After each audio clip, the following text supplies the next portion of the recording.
Syukur alhamdulillah kota Surabaya bisa menjadi bagian dari Piala Dunia U17, dan syukur alhamdulillah, terima kasih kepada Pak Menpora, terima kasih kepada Pak Menteri PUPR, kemudian terima kasih kepada Ketua PSSI karena Surabaya dipercaya menjadi bagian dari Piala Dunia U17.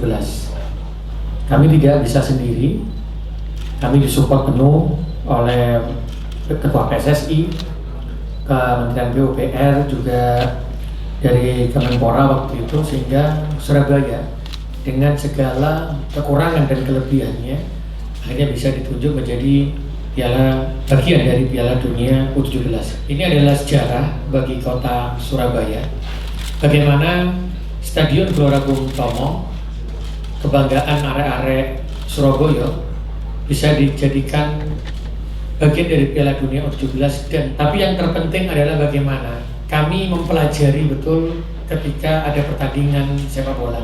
Contoh adalah ketika kita menggunakan shuttle bus, maka kita menentukan titik-titik mana yang menjadi tempat untuk shuttle bus untuk pulang dan pergi. Dan ini menjadikan pembelajaran betul. Oh, seperti ini dong. Kita dari Piala Dunia tidak boleh membawa motor sendiri, tidak boleh, ini shuttle busnya seperti ini. Dan di situ memberikan pembelajaran bagaimana kami bisa melaksanakan pertandingan-pertandingan yang mungkin nanti pertandingan internasional juga dilakukan di kota Surabaya.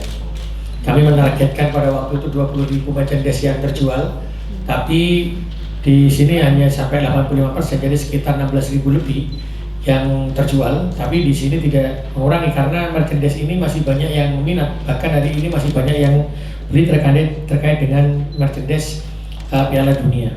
Juga terkait dengan Piala Dunia U17 ini, maka Surabaya memiliki tempat-tempat lapangan latihan yang juga luar biasa. Bahkan kami membangun tempat latihan di dalam area Gelora Bung Tomo. Dan bagaimana kami juga berkolaborasi, akhirnya pelaksanaan Piala Dunia U17 ini bisa berjalan lancar dan luar biasa. Akhirnya selesai pertandingan di kota Surabaya yang terakhir kemarin tanggal 21, itu tetap dilakukan di kota Surabaya, dan alhamdulillah pembelian tiket juga sangat luar biasa. Karena di pertandingan yang saya kira tanggal 21 bukan pertandingan Indonesia, dan itu mendadak ya, karena jadwal itu dilakukan hanya sampai dengan tanggal 16, yang dimana di titik itu ada sekitar 26.000 tiket ya. Itu di tanggal 21 itu terjual sampai dengan 9.000. Jadi ada 9.000 dan 7.000-an lebih penonton yang ada di sana meskipun tiketnya terjual 9.000. Dan ini menunjukkan bahwa Surabaya ini adalah kota yang memang senang bola begitu. Dan sekali lagi saya matur nuwun sangat atas kepercayaannya. Pertandingan Piala Dunia U17 bisa dilaksanakan di Surabaya, dan semoga nanti pertandingan timnas Indonesia selanjutnya bisa dilaksanakan di Gelora Bung Tomo. Wah, ini rada angel ini. Karena tapi saya melihat perjuangan dari ini yang sangat, bahkan FIFA kemarin menyampaikan kepada PSSI, beliau begitu kagum dengan pelaksanaan Piala Dunia di kota Surabaya. Bahkan beliau menyampaikan kalau seperti ini sangat luar biasa, bisa kita lakukan, sebenarnya bisa tidak lanjut yang ada di kota Surabaya.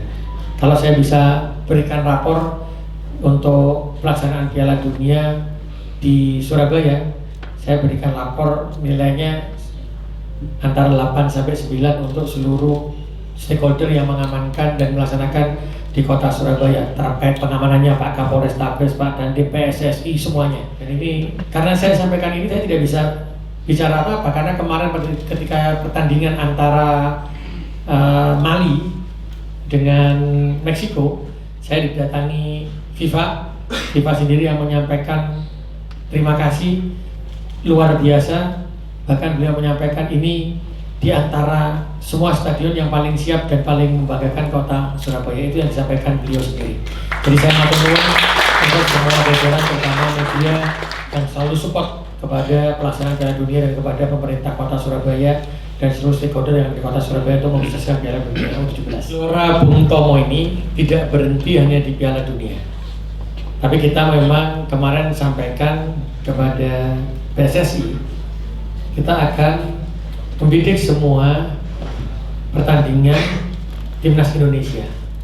Bahkan kami sampaikan jikalau ada pertandingan internasional atau pertandingan Asia yang diselenggarakan dan PSSI timnas Indonesia ikut menjadi ambil bagian di sana ataupun di piala-piala dunia lainnya, ketika ada tender atau apapun kami bisa dilibatkan untuk menjadi Gelora Bung Tomo, itu bisa diikutkan dan menjadi bagian daripada pergerakan sepak bola, tidak hanya di level nasional tapi juga level dunia. Kenapa kami bisa yakin seperti itu? Karena di Piala Dunia U17 kami sudah melewati hal-hal yang belum pernah kami lakukan. Bagaimana terkait dengan penonton, bagaimana dengan penataan stadion, dan ternyata kita bisa melewati itu.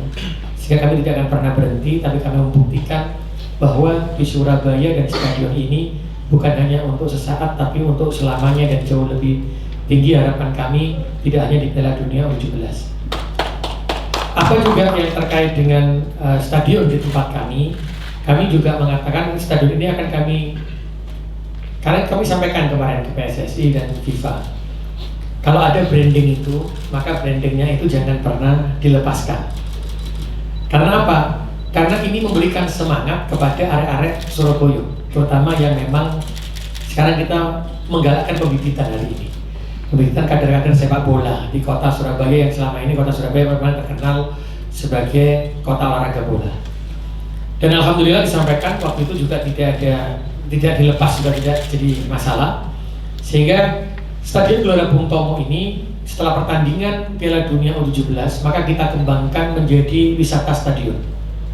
Kalau di Madrid punya, Repo di Barcelona juga punya stadion, berarti di Surabaya juga punya Gelora Bung Tomo yang pernah dibuat pertandingan Piala Dunia.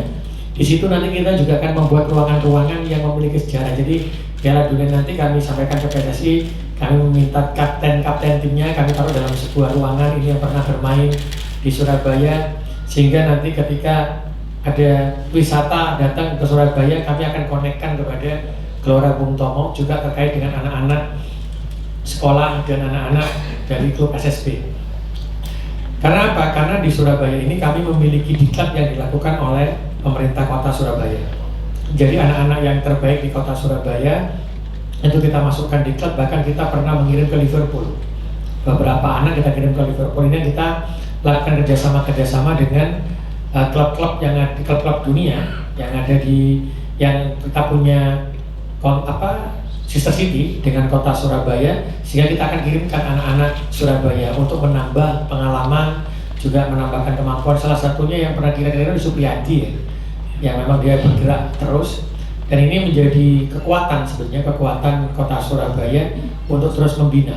Karena kami merasa bangga ada Supriyadi, ada juga Marcelino yang ada sekarang berkiprah di Liga Belgia ya. Ini juga merupakan kebanggaan, sehingga kami ingin memunculkan dan memberikan semangat kepada adik-adik hari ini, kita bisa. Dan dengan kita bisa itu, kita melihat stadion itu yang pernah dibuat Piala Dunia, maka semangatnya saya harap bertambah, dan akhirnya muncul Supriyadi yang baru, muncul Marcelino yang baru, sehingga Surabaya akan tetap terkenal sebagai kota olahraga sepak bola. Itu yang kita rencanakan, Mas. Yang paling saya bangga adalah pergerakan UMKM-nya Kota Surabaya. UMKM ini juga ikut bergerak karena merchandise yang tadi saya sampaikan terus masih banyak permintaan, meskipun pada waktu kita berharapnya adalah 20.000, hari ini masih 16.500, target yang dari 20.000, tetapi permintaan terus berjalan. Dan ini berarti menunjukkan bahwa Piala Dunia ini sangat berefek kepada pergerakan ekonomi di Kota Surabaya. Ya, ke depan saya sudah sampaikan kepada teman-teman bahwa kegiatan apapun yang bisa menarik orang datang ke Surabaya, juga efek kepada UMKM, wabil khusus kegiatan sepak bola, maka itu kita akan selalu mau dan ikut bersaing dengan daerah lain agar itu bisa dilakukan di Kota Surabaya dengan fasilitas-fasilitas dan dengan kemudahan-kemudahan yang sama-sama kita tawarkan antara satu daerah dengan daerah yang lainnya.